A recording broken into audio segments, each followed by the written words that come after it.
Hello, everyone. This is amazing news, and Thursday is Christmas. I'm so happy for the parents. They're having their loved ones, back to them. Niger State School abduction can confirms release of pupils, teachers awaits Monday's official reception. To me, this is just such a beautiful news. Parents have really been worried, and at least their children are back home, their loved ones are back home. It's going to be a long haul because those children, there's no how they're going to be okay after that oldie that they have gone through. The much younger ones, after a while, might probably forget, what they've gone through. But the ones that are a bit older, this is going to be a lifetime thing that is going to, sort of be with them. And hopefully they get the right kind of treatment that they need to be able to, navigate this whole ordeal, especially when comes to psychosocial treatments and therapy, post-traumatic stress disorder, PTSD. It's also something that they're going to have to battle with for a very long time. I remember there was a time, I think around, was it 2016 or 2015? There was one of the Chibok girls that had to live with me that had escaped. This was the one that she didn't even get to the cab. She was one of those that jumped out of the vehicle. Of course, they had to leave Borno. She was in Abuja. Then they were trying to get her back to school. So I took her in with my family. And remember the very first time when she would be around, the door, she will always put things around the doors, and you see how affected this whole thing. It's not a matter, oh, they were kidnapped and then they came back. No, it's way, way, way beyond that. And talk less of those who ended up in captivity that had to go through all of that. She was one of those that had jumped out, and she had her best friend that she was asking the best friend they should jump out together, jump out. The best friend was too afraid to do that.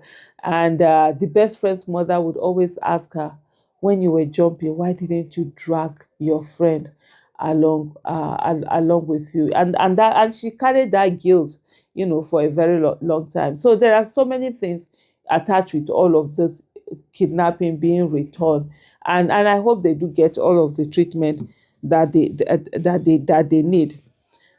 So let's come back to Sahara Reporter. It said the pupils were abducted on November 21, 2025, after gunmen.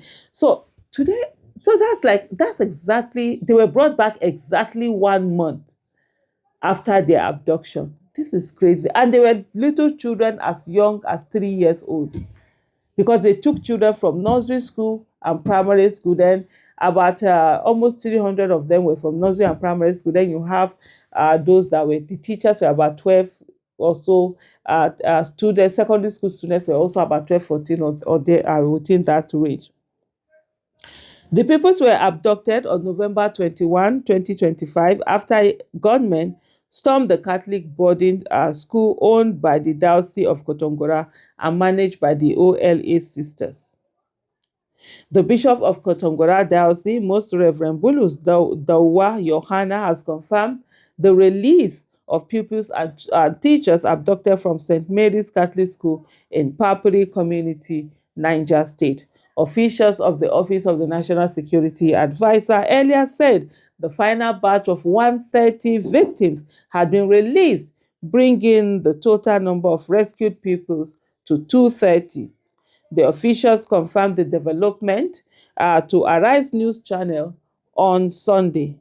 This is contrary to previous statement by the school owners that there were 165 pupils and members of staff still in captivity. I think it's very important for there also to be, how do I put it now, for there to really check and be sure that everybody is ascertained for.